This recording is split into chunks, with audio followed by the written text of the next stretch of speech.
تو ابھی ہمارا سبق شروع ہو گیا مناہج کے حوالے سے. فکر اشعری، فکر ماتریدی کیا ہے اور ان کے آپس میں اختلافات، مزید تفصیلات کیا ہے. تو سب سے پہلے ہم منہج ماتریدی کو پڑھتے ہیں. آج کا سبق کافی اہم ہے. ماتریدیہ کے منہج کی حد بندی کے حوالے سے علماء اور باحثین حضرات کا اختلاف رہا ہے. بعض نے یہ کہا ہے کہ ان کا منہج اشاعرہ سے ہو بہو مماثلت رکھتا ہے، اور بعض نے ان کو معتزلہ کے صف میں کھڑا کیا ہے جو کہ درست نہیں ہے، اور بعض نے یہ کہا ہے کہ معتزلہ اور اشاعرہ کے بین بین ہیں.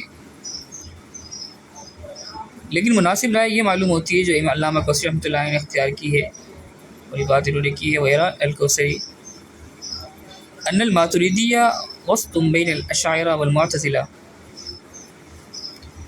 یعنی اشاعرہ کی طرف صرف خالص نقل کو لینا اور عقلی پیمانوں کو مسترد کر دینا، یہ ماتریدیہ کے ہاں نہیں ہے، بلکہ ان کے ہاں عقل و نقل کا ایک حسین توازن ہے. اور اسی طرح معتزلہ کی طرح عقلیت پرستی بھی نہیں ہے کہ عقل کو اس سے زیادہ یعنی اس جگہ پہ بھی استعمال کرنا جہاں پر نقل ہی کافی ہے، یہ نقل کو ہی ترجیح دینی چاہیے. خلاصہ یہ ہے کہ ماتریدیہ کی جو حد بندی ہے وہ اشاعرہ سے ذرا ہٹ کر ہے اور معتزلہ سے بھی ذرا ہٹ کر ہے، درمیان میں ہے. اب یہ کچھ اجمالی آپ کے سامنے ماتریدیہ کے جو عقائد ہے وہ 6 عقائد، یہ 6 منہاجی عقائد جو ہے، منہاجی اصول و ضوابط ہے، وہ آپ کے سامنے ہم پیش کر رہے ہیں. تو عنوان ہم نے قائم کیا ہے بیان عقائد میں منہج ماتریدیہ. سب سے پہلے ماتریدیہ کے نزدیک عقل و سماع دین و شریعت سمجھنے کے 2 اہم منابع ہیں. آپ نے جیسے پڑھا ہے، آگے بھی ہم پڑھیں گے ذات و صفات کی بحث میں، کہ ماتریدیہ کے ہاں معرفت باری تعالیٰ ایک نظری اور استدلالی مسئلہ ہے.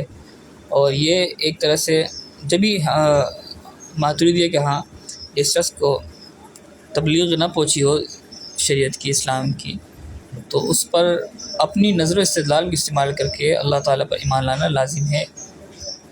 اور اگر وہ ایمان نہیں لاتا تو پھر اس کی پکڑ ہو سکتی ہے، وہ مکلف ہے ایمان کا. تو گویا کہ عقل کو معرفت باری تعالیٰ میں ایک اہم بنیادی جو ہے وہ ماخذ قرار دیا گیا ہے. اور سماع اس کو بھی شامل کیا گیا ہے، جیسے کہ اصول فقہ میں مزید تفصیلات ہمیں سمجھ میں آتی ہے افعال حسیہ اور افعال شرعیہ کی. بہت سارے افعال ایسے ہیں جن کا حسن و قبح انسان عقلی طور پر سمجھ سکتا ہے، اسے افعال حسیہ کہا جاتا ہے. بہت ساری اخلاقی برائیاں ہیں جس کو انسان عقلی طور پر برا سمجھتا ہے، اور اسی طریقے سے بہت ساری چیزیں ہیں. اور کچھ امور ایسے ہیں جو صرف اور صرف شریعت کے آنے کے بعد اس کا حسن و قبح میں پتہ چلا ہے، جیسے کہ نماز، روزہ وغیرہ مخصوص اعمال ہے. اور اسی طریقے سے دیگر چیزیں ہیں تو شریعت میں آنے کے بعد اس کے حسن و قبح کی تعیین کی ہے، تو یہ جو ہے افعال شرعیہ کہلائے جاتے ہیں. تو ماتریدیہ کے ہاں اصل تو نقل ہی ہے، قرآن و حدیث ہی ہے، لیکن عقل کو بھی جو ہے وہ اس کے درست استعمال کو سورس بنایا گیا ہے اور جو ہے ذریعہ علم شمار کیا گیا ہے جہاں اس کی ضرورت ہے. قرآن و حدیث کو دیکھا جائے تو قرآن و حدیث بھی عقل کو اس کا جائز درست مقام عطا کرتے ہیں.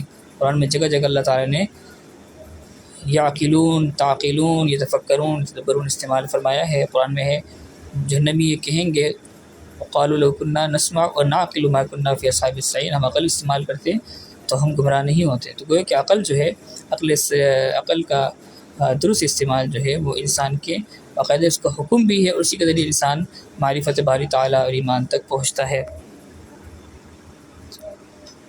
دوسرا جو یہ اجمالی گفتگو ہو رہی ہے انشاءاللہ اس کی تفصیلات میں پھر ہم اجرا کے طور پہ پڑھیں گے. دوسرا جو ہے ایک منہج ہے وہ خدا کی معرفت کا حصول نقل سے پہلے عقل سے حاصل ہوتا ہے، جس پر ایک طرح سے یہ پہلے منہج کی تفصیل ہے. انسان پہ لازم ہے کہ وہ خدا کی معرفت عقل کے ذریعے حاصل کرے. ایمان مقلد کا مسئلہ مشہور ہے، اس کے ایمان کو معتبر تو مانا جاتا ہے، لیکن اصل جو ہے ہمارے ہاں ایمان و معرفت کا مرتبہ ہے وہ انسان کا نظری اور استدلالی ہے. تیسرا جو منہج ہے وہ ہمارے ہاں اشیاء کا یعنی ماتریدیہ کے اشیاء کا حسن و قبح عقلی ہے. دیکھیں اس کی تفصیلات میں آپ کو بتا چکا ہوں افعال حسیہ اور افعال شرعیہ کی تقسیم کر کے، اور اس کی تفصیلات انشاءاللہ مزید تفصیلات کے ساتھ آگے اجرا میں آئے گی.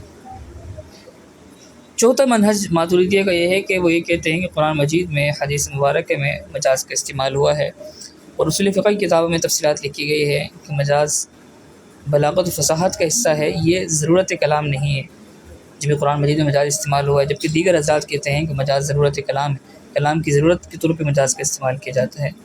تو ہمارا یہی ان پر اعتراض ہماری طرف سے کیا جاتا ہے کہ قرآن میں اللہ تعالیٰ تو ضرورت کی محتاج نہیں ہے، تو اللہ تعالیٰ نے قرآن مجید میں اپنے کلام اس چیز کو کیوں استعمال کیا ہے.